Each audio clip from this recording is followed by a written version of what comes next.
Hi, welcome to plant profile. ഇതാണ് അമ്പഴം. നമ്മുടെ നാട്ടിൻപുറങ്ങളിൽ കണ്ടുവരുന്ന നാടൻ അമ്പഴമല്ല ഇത്. 365 ദിവസവും ഇതുപോലെ കുലകുത്തി കായ്ക്കുന്ന സ്വീറ്റ് അമ്പഴം. നാട്ടിൻപുറങ്ങളിൽ കാണുന്ന അമ്പഴം വലിയ മരങ്ങളിൽ വർഷത്തിൽ ഒരു തവണ മാത്രം കായ്ക്കുകയും ഉണ്ടാവുന്ന കാ വളരെ ചെറുതും നല്ല പുളിയുമായിരിക്കും.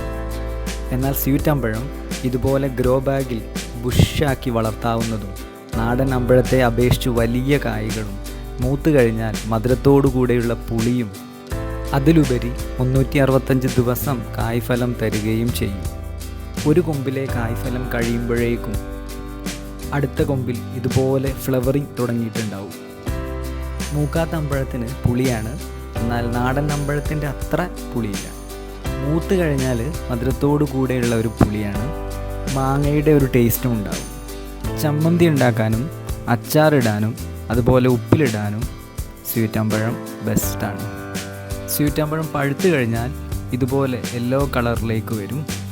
നല്ല മധുരമായിരിക്കും. എന്നാൽ ഇതുപോലെ പഴുത്ത് കിട്ടാൻ ഏകദേശം 6 മാസം 8 മാസമൊക്കെ എടുക്കും. എൻ്റെ വീട്ടിൽ പ്രധാനമായിട്ട് അച്ചാറിടാനാണ് സ്വീറ്റ് അമ്പഴം ഉപയോഗിക്കുന്നത്. സ്വീറ്റ് അമ്പഴത്തിന് പ്രത്യേകിച്ചൊരു കെയറിങ്ങിൻ്റെ ഒന്നും ആവശ്യമില്ല. ഇതുപോലെ ഒരു ഗ്രോ ബാഗിൽ നമുക്ക് നട്ടു വളർത്താം. അധികം ഹൈറ്റിലേക്ക് പോവാതെ ഇതുപോലെ പ്രൂൺ ചെയ്ത് നമുക്ക് വളർത്താം. നല്ല വെയിലത്താണ് വെക്കുന്നതെങ്കിൽ നന്നായിട്ട് കുലകുത്തി കായ്ക്കും. സ്വീറ്റ് അമ്പഴത്തിൻ്റെ ഇതുപോലെ കായ്ച്ച തൈകൾ നമുക്ക് നഴ്സറിയിൽ നിന്ന് വാങ്ങാൻ കിട്ടും.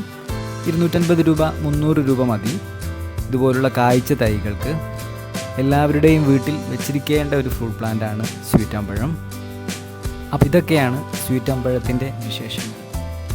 മറ്റൊരു ഫ്രൂട്ട് പ്ലാന്റുമായി വീണ്ടും കാണാമെന്ന പ്രതീക്ഷയിൽ ബൈ.